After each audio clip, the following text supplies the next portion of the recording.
ISD. We are excited to be back with you today, bringing you another episode of the McKinney ISD Podcast. Today, we're talking all things finance and public education funding. It's a hot topic right now with the legislative session going on. And today, we have a really special guest today, an expert in his field. Dr. Dennis Womack is our Assistant Superintendent of Business Operations, and he's going to share more with us about finance. So thank you for being here today. Thank you for having me. We are excited about this. So let's go ahead and get started. And I think it's important for us to start with the basics because we want our McKinney community to understand really how are public schools funded. So public schools are funded based off of property taxes, and we all know that as homeowners that we typically in January get our bill, or December to pay in January, we get our tax bill. And part of that tax bill is McKinney ISD, and there's two parts to it. It's our M&O tax, our maintenance and operation tax, which is what we use to pay our teachers and staff, pay the utilities, things like that. And then the INS, or the interest and sinking fund tax rate, that helps pay for bond debt. And so those are the main components of what we use to fund school districts. And McKinney ISD, like other school districts, has recapture, which is also called Robin Hood or things like that, because the amount of taxes that we collect are more than what we're entitled to get to keep here in McKinney. I think something that's important to talk about is I hear all the time, like, my property taxes have increased, so the school must have plenty of money. So I think it's important to clarify, how do local property taxes impact school funding? Great question. I think there's often the misperception that because McKinney ISD is one of the top performing districts in North Central Texas, and we have a growing property value base, that we have to be fully funded or get additional dollars as those property values increase and people are paying more in their taxes. Unfortunately, that's not the case. Like I said just a moment ago, that because of the way the state formulas are applied, that McKinney ISD only gets to keep what we're entitled to, and it's on a per student basis. And so any additional dollars that people pay in property taxes because of property valuation increases, all of that money goes back to the state. McKinney ISD does not keep any of those funds, or not entitled to keep any of those funds. So can you talk too a little bit about why school districts propose bonds or even things like vaders? That's come up quite a bit, just how that process happens. And so maybe just give us some information on that. Sure. So in order to, like I mentioned earlier, in order to keep our M&O taxes at a reasonable rate, right now they're at 75 cents is the M&O tax, 37 cents is the interest and sinking fund, or INS tax. And in order to keep that M&O tax rate low, districts will issue bonds, voter-approved bonds, or voter-authorized bonds, and utilize those funds that are generated from those bond sales to do capital projects, such as buildings, updating buildings, buses, technology, those areas, so that you're not utilizing the funds that you use to pay your teachers and your utilities and insurance and things like that. And so over time, the district pays off those bonds, and we get to keep 100% of the taxes that we collect on the interest and sinking fund to repay that debt, and utilize that to not overburden that M&O tax rate. So one of the big challenges in public education right now, what we're hearing all about on the news or on social media, is public school funding, district finances. Can we talk about what the challenges are in McKinney, specific to McKinney ISD, and how we're handling those challenges? Absolutely. And let me state that our school board has done an amazing job over the last 4 to 5 years, and prior to that, but really in the last 4 to 5 years, of building up the district's fund balance. And sometimes our legislators want to claim that districts have too large of fund balances. And what a fund balance is kind of like a savings account or cash flow account. And school district, I would liken it to what the state calls their rainy day fund, which is right now at $33 billion and capped out.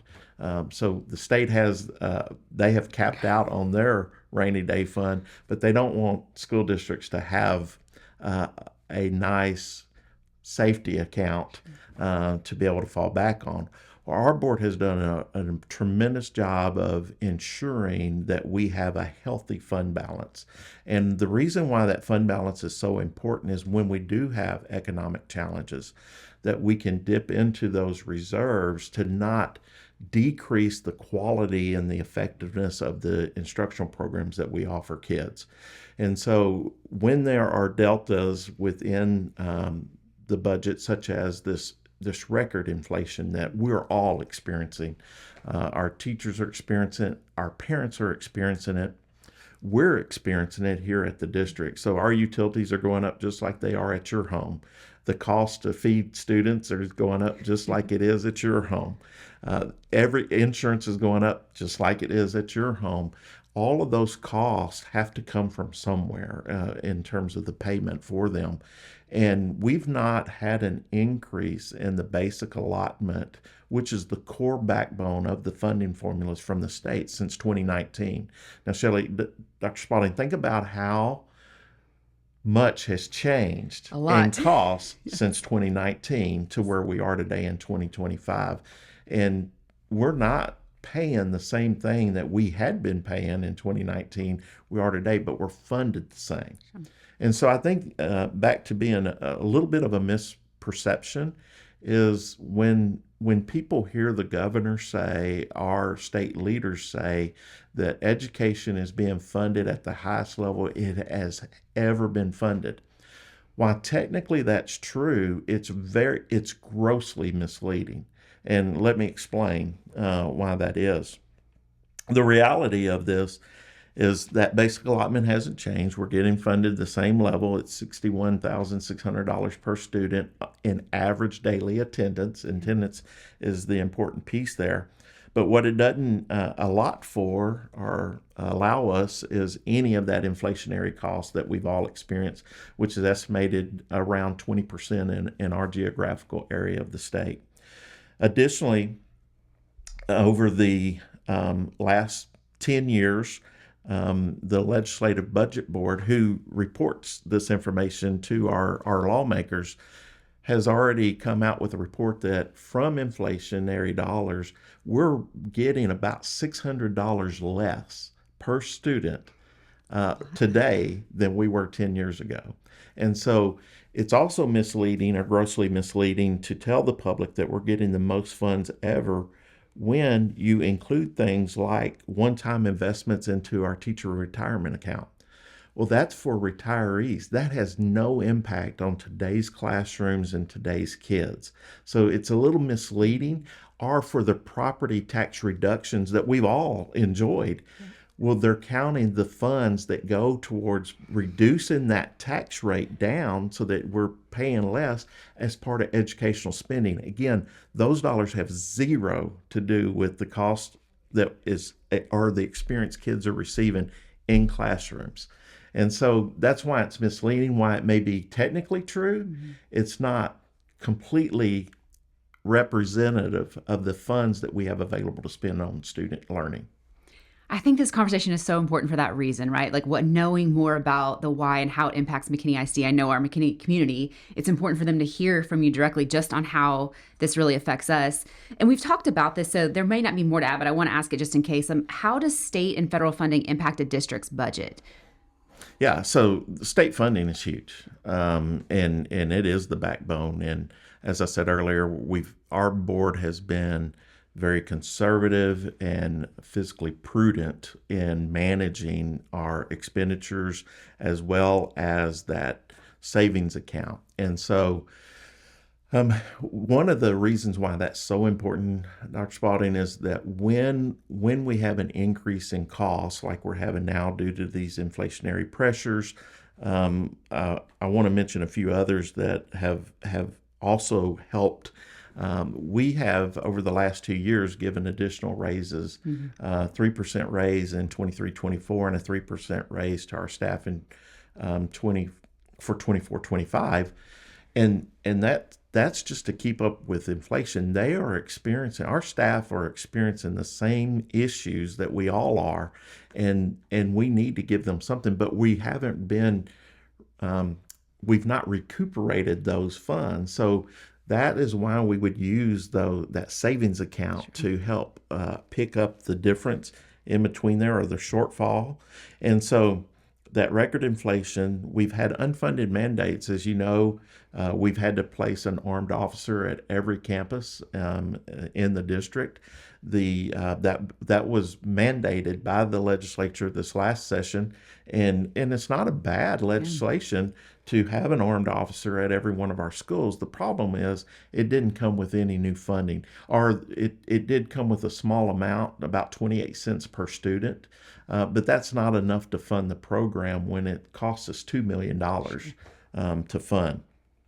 And so you've got that, as well as we've actually, to your question, have had a decrease in federal funding, both in what's called our SHARS program. Our school health and related services has decreased.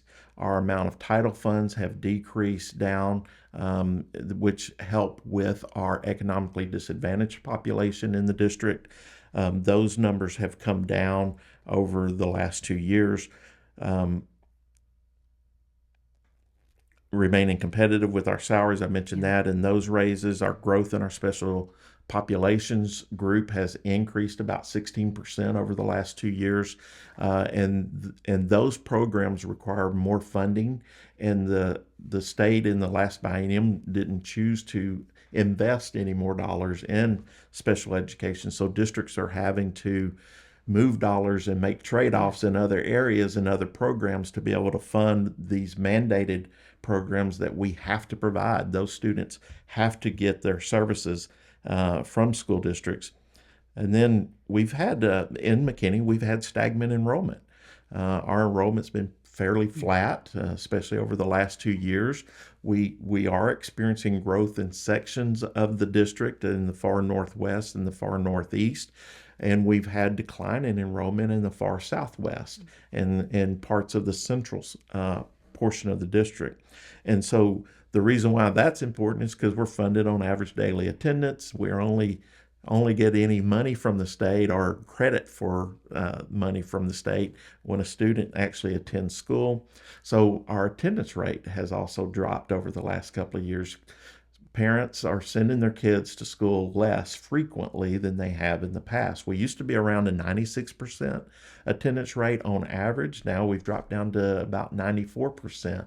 For each 1%, it's about a $3 million hit on our budget.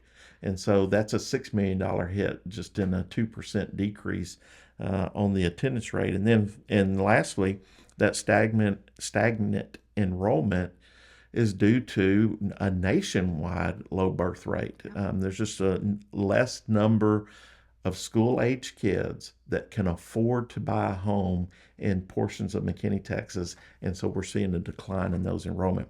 Back on the federal side, so on the federal funding side, as I mentioned, the SHARS and the title funds have been reduced over the last 2 years. That only makes up a small portion of the school district's overall budget. It's about $4 million on average. It decreased about $1.2 million this past year. And so that really doesn't, while it's helpful and we would really appreciate if we got more, unfortunately, that hasn't made a large difference in our overall budget. It truly comes down to what the state gives us in our basic allotment, as well as the other programmatic allotments, and what they allow us to keep locally from the taxes we collect from our citizens. It's a lot of robust information about school funding. It's so complex, but I think it's important to provide clarity for our community. And one thing I think we have a really active and engaged community. What advice do you have for our parents, our community who want to be involved in this? How can they help with school funding? How can they activate and maybe have their voice heard?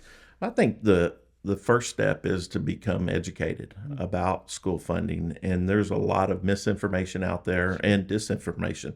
And so having a reliable resource is important.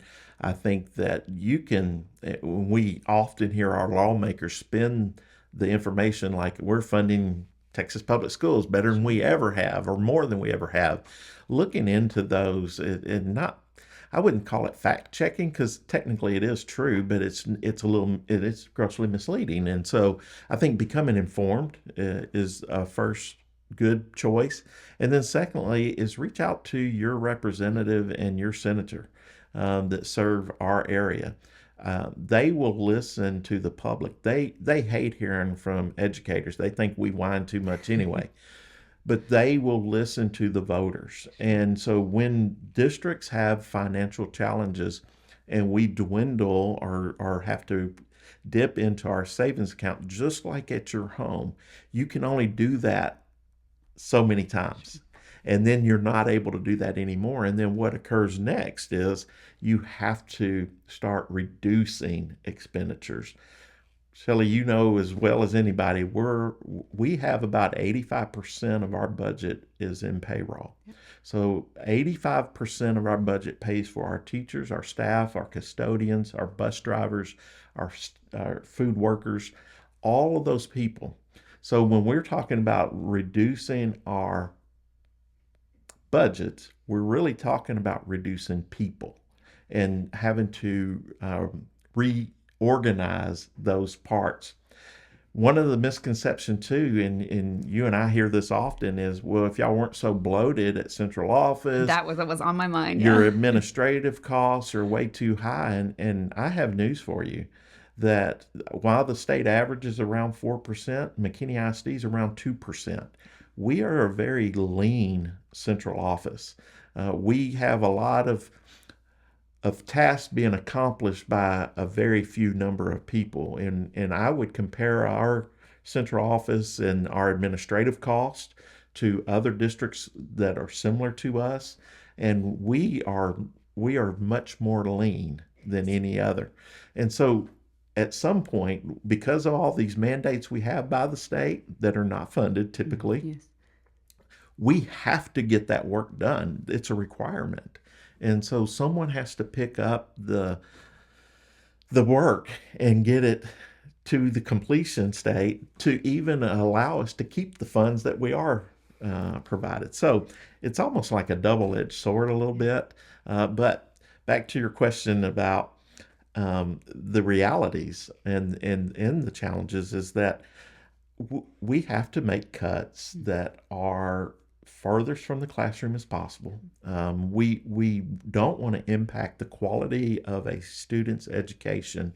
If at all possible, we can keep from doing that. But the more we cut, the closer we get to the classroom. And what we are cutting, in essence, is the support that is there to provide for the instruction, the awesome programs that we have. So many good points. Goodness. Okay, well, we have talked about a lot of big stuff, but we like to end our podcast with some fun, some rapid fire questions to get to know you better. So, are you ready for that? I'm ready. Okay. Shoot. Start off with, what's your favorite restaurant? I love Hutchins Barbecue. Ah, that's a good one. Okay. Favorite thing to do in your free time? Actually, I don't get much of this, but when I do, I like to catch up on my TV shows. Okay, any favorites right now? So I like SWAT. I like FBI. There's 3 different types of FBI. There's FBI International, and FBI Fugitive Task Force or something. So I like to catch up on those. I love it. Well, when Superintendent Pratt was here, he talked about Landman. Have you seen that one? No, I've not done that one. That was a good one. Okay, top movie of all time? Tombstone. Okay. Well, and last question, best thing about McKinney ISD? Family. I love it. Such a family feel. Thank you, Dr. Womack, for being here today, for talking us through school finance, public education funding. I think this is such an important topic, and there's no better time to have that conversation than now. So just want to thank you for that. And McKinney ISD, we just want to be as transparent as possible about all that we do here, and just excited to bring you some more information about what we do in McKinney.